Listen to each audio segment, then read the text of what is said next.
কখনো ভেবেছিলাম সমুদ্রের ওপারে কোনো এক স্বপ্ন আমায় ডাকছে, একটা অদৃশ্য টান যেটা টেনে নিচ্ছে আমাকে অজানার পথে।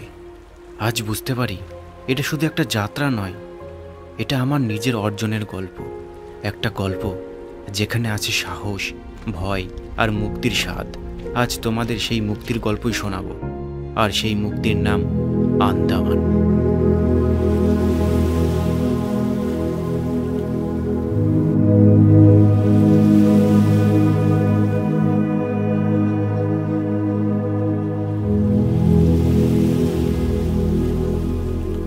আন্দামান সাধারণত যাওয়া যায় দুভাবে, এক জলপথে নয়তো আকাশপথে। কলকাতা থেকে 5:30টার ফ্লাইট আমাদের পোর্ট ব্লেয়ার নামাতে সময় নেয় মাত্র 2 ঘন্টা। সত্যি বলতে এই 2 ঘন্টার ফ্লাইটে মনের মধ্যে আলাদাই একটা এক্সাইটমেন্ট কাজ করছিল, আর এই এক্সাইটমেন্টটা আরও বেড়ে গেল যখন ফার্স্ট পোর্ট ব্লেয়ার এয়ারপোর্টে নামলাম। আমাদের ফ্লাইটটা নির্ধারিত সময়ের আগেই নেমে গেল বীর সাভারকার ইন্টারন্যাশনাল এয়ারপোর্টে। কিছুক্ষণের মধ্যেই আমাদের গাড়ি এসে পৌঁছলো। আমরা ব্যাগগুলো তুলে গাড়িতে উঠলাম, আর শুরু হলো আমাদের যাত্রা, এক নতুন দিনের, এক নতুন গল্পের দিকে।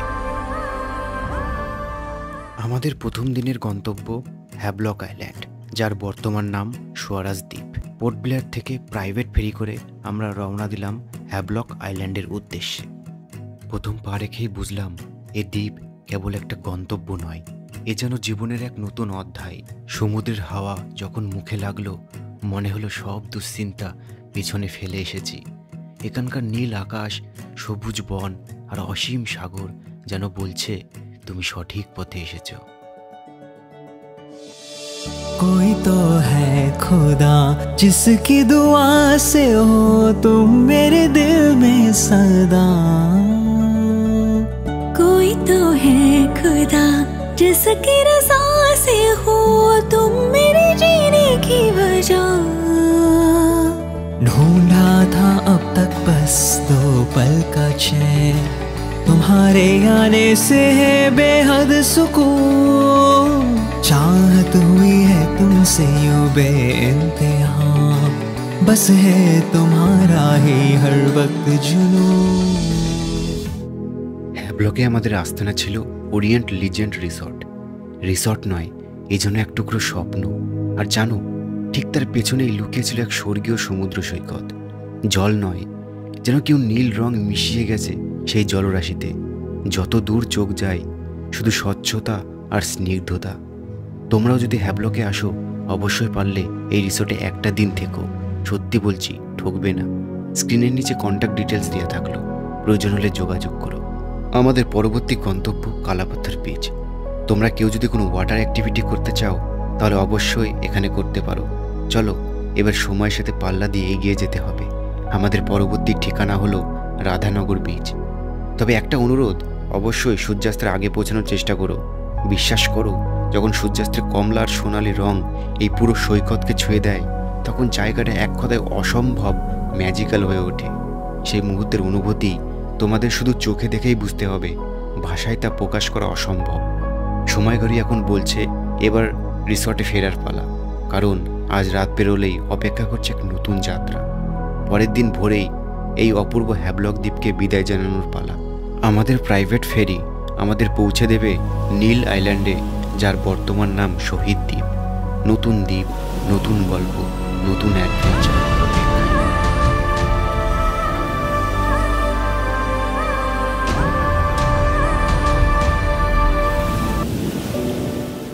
যথার্থ সময়ে আমরা রওনা হলাম নীল আইল্যান্ডের পথে।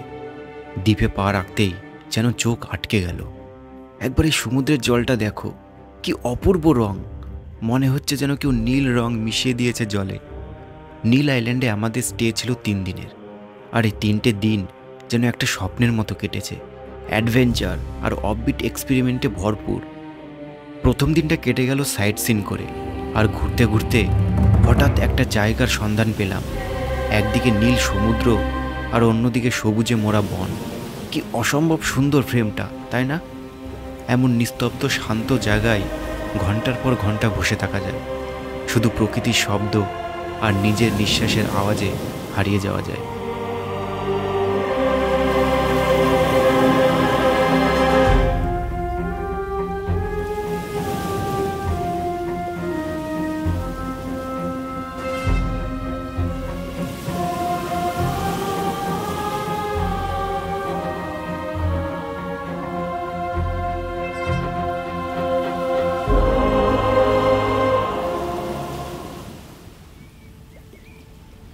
তৃতীয় দিনে আমাদের গন্তব্য ন্যাচারাল কোরাল ব্রিজ।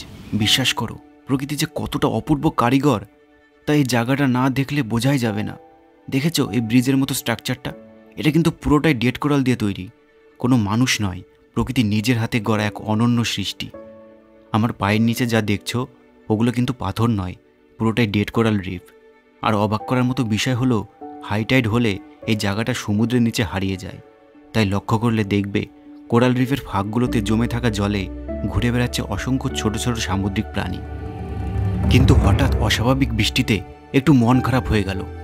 তবুও প্রকৃতি তো কাউকে খালি হাতে ফেরায় না।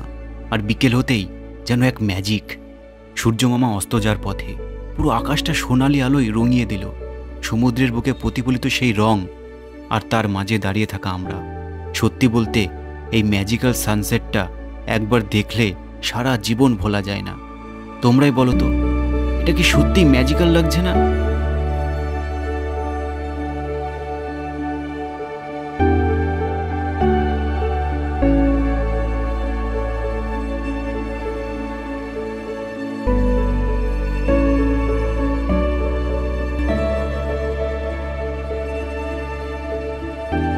চতুর্থ দিনের সকালটা শুরু হয়েছিল এক অদ্ভুত অনুভূতি নিয়ে। একদিকে ছিল অফুরন্ত উত্তেজনা আর অন্যদিকে একটা অজানা ভয়। কারণ আজ সেই দিন যেদিন আমি আমার নিজের ভেতরের এক ভয়কে জয় করতে যাচ্ছি। যে ছেলেটা ঠিকমতো সাঁতার কাটতেও জানে না, সে আজ নামবে মাঝ সমুদ্রে, একদম গভীর সমুদ্রের ভিতরে। আজকের দিনটা শুধু ড্রাইভের নয়, আজকের দিনটা নিজেকে প্রমাণ করার। সমুদ্রের নিচে সেই রহস্যময় জগৎটা আজ আমি দেখতে যাচ্ছি নিজের চোখে। ভয়কে পাশে নিয়ে, সাহসকে সঙ্গী করে একটা স্বপ্নকে জয় করার পথে আমি এগিয়ে যাচ্ছি ধীরে ধীরে।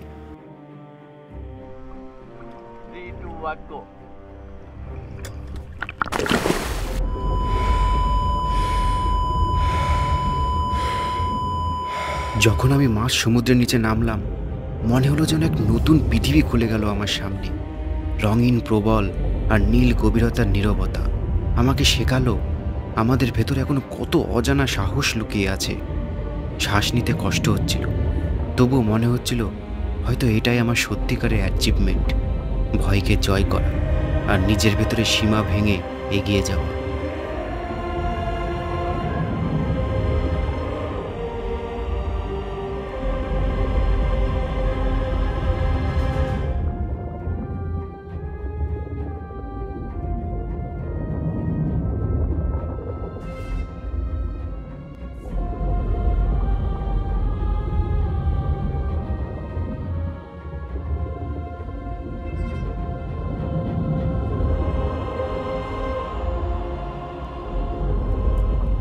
ভয়কে কাটিয়ে যখন জলের উপরে উঠলাম, মনের মধ্যে একটা অদ্ভুত শান্তি কাজ করছিল। জানো, মনে হচ্ছিল যেন সব কিছু থেমে গেছে, শুধু আমি আর এই নীল জল।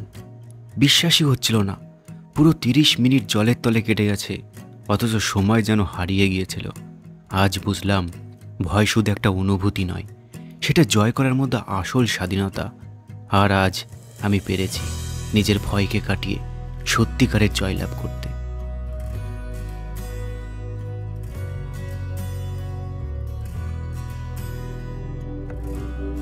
নীলদ্বীপকে বিদায় জানিয়ে এবার আমাদের ফেরার পালা। কিন্তু এই ফেরাটাও যেন এক নতুন যাত্রার শুরু। গন্তব্য পোর্ট ব্লেয়ার, আর ঠিক সেখানেই আমাদের জন্য অপেক্ষা করছিল এক ভিন্ন রকম অ্যাডভেঞ্চারের, যেখানে সমুদ্রের নীল রং মিশে যায় ইতিহাসের গভীর ছায়ায়। এই সেই ভূমি যেখানে স্বাধীনতার স্বপ্নের জন্য অসংখ্য বিপ্লবী নিজেদের জীবন উৎসর্গ করেছিলেন। প্রতিটা পাথর, প্রতিটা দেওয়াল আজও যেন তাদের গল্প বলে, বলিদানের, সাহসের আর এক অমর স্বাধীনতার চেতনার গল্প।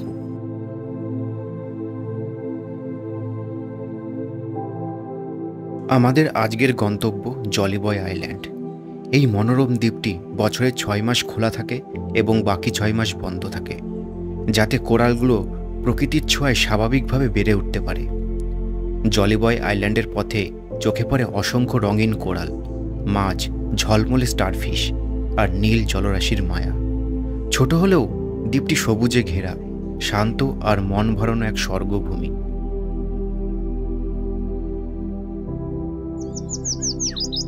যখন শরীর ক্লান্ত হয়ে পড়ে তখন মনই বলে, চল আরেকটু এগোই, সামনে আলো আছে।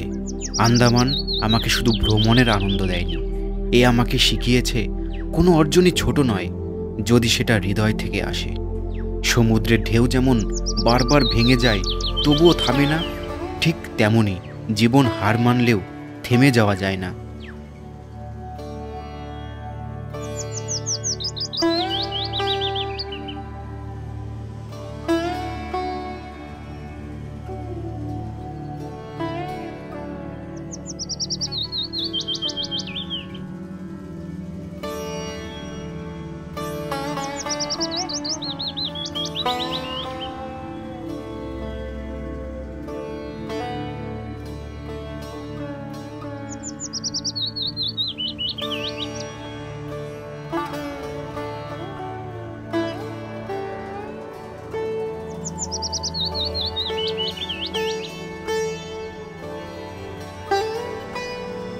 ভোরের অন্ধকার তখনও পুরোপুরি কাটেনি। সমুদ্রের পাড়ের শহর পোর্ট ব্লেয়ার তখনও ঘুমে আচ্ছন্ন, আর আমরা শুরু করেছি আমাদের পরের দিনের যাত্রা। ভোর 3টের সময় আজ আমাদের গন্তব্য বারাটাং আইল্যান্ড। মোট দূরত্ব প্রায় 100 কিলোমিটার, কিন্তু এই রাস্তা মোটেই সাধারণ নয়, কারণ এর মাঝেই আছে এক রহস্যময় অরণ্য, জারোয়ার রিজার্ভ ফরেস্ট। এই বন যেন সময়ের বাইরে দাঁড়িয়ে থাকা এক দুনিয়া, যেখানে বাস করে আন্দামানের অন্যতম প্রাচীন উপজাতি জারোয়া ট্রাইব। এরা প্রকৃতির সন্তান, আধুনিক সভ্যতা থেকে শত শত বছর দূরে। তাদের জীবন আজও সীমিত শিকার, ফল আর প্রকৃতির উপহারে। জারোয়ারা বাইরের লোকেদের সঙ্গে যোগাযোগ এড়িয়ে চলে, তাই এই বনাঞ্চলে প্রবেশের নিয়ম খুবই কঠোর। জারোয়া রিজার্ভ ফরেস্ট পার হতে হলে আমাদের প্রথম পৌঁছাতে হয় জিরকাটাং চেকপোস্টে। সেখানে পারমিট করিয়ে নির্দিষ্ট কনভয়ের অংশ হতে হয়। এই কনভয় ছাড়ে দিনে মাত্র 4 বার, সকাল 6টা, 9টা, দুপুর 12টা এবং বিকেল 2:30-এ। এই অংশে ব্যক্তিগত গাড়ি বা 2 চাকা যানবাহনের অনুমতি নেই। আর সবচেয়ে গুরুত্বপূর্ণ, এই পুরো রিজার্ভ ফরেস্ট এলাকায় ফটোগ্রাফি ও ভিডিওগ্রাফি সম্পূর্ণ নিষিদ্ধ, কারণ এই বন শুধু গাছ আর রাস্তা নয়, এটা জারোয়াদের অস্তিত্ব, তাদের নিস্তব্ধ জীবনের প্রহরী। গভীর অরণ্যের আধার ভেদ করে যখন কনভয় এগিয়ে চলে, মনে হয় যেন সময় পিছিয়ে যাচ্ছে এক এমন যুগে যেখানে মানুষ আর প্রকৃতি এখনও একাকার। এই অরণ্য পেরিয়ে অবশেষে কনভয় পৌঁছায় নীলাম্বর জেটিতে। সেখান থেকেই ছোট স্টিমার চেপে আমরা রওনা হই এক নতুন অভিযানে, রহস্যমরা সেই লাইমস্টোন কেবের পথে। স্টিমার চলতে থাকে ধীরে ধীরে। দুই পাশে ঘন ম্যানগ্রোভ অরণ্য, গাছের শিকড় যেন জলের নিচে জালের মতো ছড়িয়ে আছে। আর মাঝে মাঝে সূর্যের আলো যখন জলের উপর পড়ে, তখন মনে হয় যেন প্রকৃতি নিজেই আমাদের জন্য ছবি এঁকে দিচ্ছে। লাইমস্টোন কেব পৌঁছানোর জন্য আমাদের স্টিমার থেকে নেমে কিছুটা ট্র্যাক করতে হয়, জঙ্গলে সরু পথ ধরে, পাতার ফাঁক দিয়ে আসা আলো আর চারপাশের নিস্তব্ধতা, সব মিলিয়ে এটা এক অন্য অভিজ্ঞতা।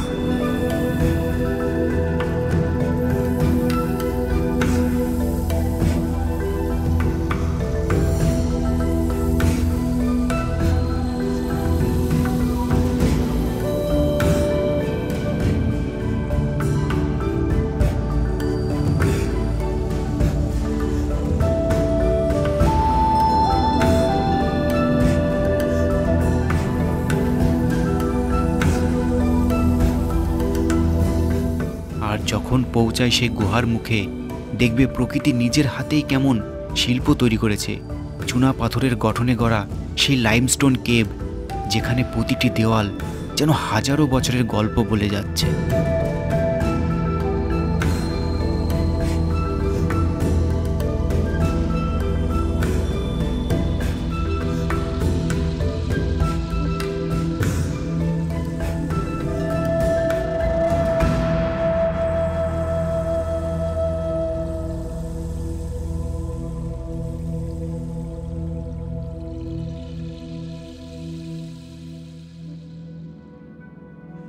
তারপর সেখান থেকেই আমরা রওনা দিলাম জিরিয়াটাপুর উদ্দেশ্যে। রাস্তার দুপাশে ঘন জঙ্গল, তার মাঝখান দিয়ে বয়ে চলা আঁকাবাঁকা রাস্তা, আর দূর কোথাও সমুদ্রের নোনা হাওয়া যেন ফিসফিস করে বলছিল দিনটা এখনো শেষ হয়নি। বিকেলটা কেটেছিল চিড়িয়াটাপুর নীরব সৌন্দর্যে। সূর্যটা ধীরে ধীরে নামছিল দিগন্তের নিচে, আকাশে ছড়িয়ে পড়ছিল সোনালি আর কমলা রঙের মায়া। আর যখন সূর্য বিদায় নিল, আমরাও ফিরে এলাম হোটেলে, কিন্তু মনের ভেতর তখন একটাই উত্তেজনা, কারণ পরের দিন আমরা সাক্ষী হতে চলেছি আন্দামানের ইতিহাসের সবচেয়ে ভয়ঙ্কর অধ্যায়ের, সেই কালাপানি জেলের, যেখানে প্রতিটি দেওয়াল, প্রতিটি শিকল এখনও বলে যায় বলিদানের এক অমর গল্প।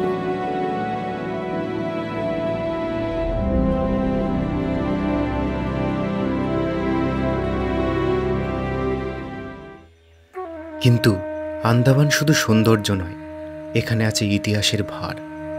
সেলুলার জেলের দেওয়ালগুলো এখনও নিস্তব্ধে বলে যায় সেই সংগ্রামের কথা, যেখানে স্বাধীনতার জন্য মানুষ নিজের জীবন বিলিয়ে দিয়েছিল। প্রতিটি দেওয়াল, প্রতিটি শিকল যেন আজও কাঁদে, যেন তারা আমাদের স্মরণ করিয়ে দেয় স্বাধীনতা কোনো উপহার নয়, এটা এক রক্তমাখা অর্জন। আর এখানকার লোকাল গাইডের মুখে যখন শুনছিলাম সেই ইতিহাসের কথা, মনে হচ্ছিল আমি যেন ফিরে গেছি সেই অন্ধকার দিনগুলোর মধ্যে। চোখের সামনে ভেসে উঠছিল আমাদের স্বাধীনতা সংগ্রামীদের মুখ, যাদের রক্তে রাঙা হয়েছে এই মাটি, যাদের উপর চলেছিল অমানসিক অত্যাচার, তবুও তারা মাথা নত করেনি, ভাঙেনি বিশ্বাস, হারায়নি সাহস। গাইডের প্রতিটি কথার সাথে যেন বুকের ভেতর কেমন একটা হাহাকার উঠছিল, চোখগুলো অজান্তেই ভিজে উঠছিল আমাদের সেই বীরদের ত্যাগের কথা ভাবতেই, যারা বেঁচেছিলেন শুধু আমাদের স্বাধীনতার জন্য। जेल बना था 1906 में 1906। सामने में दो फ्लेम जल रहे, दोनों है सेम जोत, स्वतंत्र जोत, शहीदों के रेस्पेक्ट में जलाया गया। पहला का उद्घाटन 2004 अगस्त 9 उस समय के पेट्रोलियम मिनिस्टर मणिशंकर अय्यर जी के द्वारा किया गया। सेकंड जोत का उद्घाटन 28 मई 2016 उस समय के पेट्रोलियम मिनिस्टर धर्मेंद्र प्रधान जी के द्वारा। और दोनों में जितने भी एलपीजी गैस सिलेंडर यूज होता है, Indian oil corporation free gift करता है। अंडमान जो फ्रीडम फाइटर्स आते थे, मैक्सिमम आते थे लाइफ टाइम इम्प्रिजमेंट, आजीवन कारावास वाले फ्रीडम फाइटर्स ज्यादा आते थे। फिर यहाँ आने के बाद फ्रीडम फाइटर्स का टॉर्चर में डेथ हुआ था, बीमारी से डेथ हुआ था, फोर्स फीडिंग से डेथ हुआ था। एक सिंगल सुसाइड केस भी था इंदुभूषण रॉय जी का। तो फोर्स फीडिंग तब करते थे जब फ्रीडम फाइटर हंगर स्ट्राइक करते थे। उनका हंगर स्ट्राइक तोड़वाने के लिए पहले मुंह से खिलाते थे, खा नहीं रहा तो हाथ पांव बांध करके जबरन नाक से ट्यूब डाल करके पंप के द्वारा लिक्विड पिलाया जाता था, चावल का मांड और मिल्क। और उस वजह से 10 डेज के अंदर 3 फ्रीडम फाइटर्स का डेथ हुआ था 1933 में। नाम था महावीर सिंह, मोहित मोइत्रा और मोहन किशोर नामदार। আজ এই ভূমিতে দাঁড়িয়ে আমি অনুভব করছি আমার প্রতিটা ছোট অর্জনের পেছনেও আছে এক লড়াই। হয়তো সেগুলো দেশের ইতিহাসের মতো বড় নয়, কিন্তু আমার কাছে প্রতিটা পদক্ষেপ, প্রতিটা সাফল্য মানে লড়াই জেতা। আর আন্দামান আমায় সেই লড়াইয়ের সত্যিকারের মানে বুঝতে শিখিয়েছে।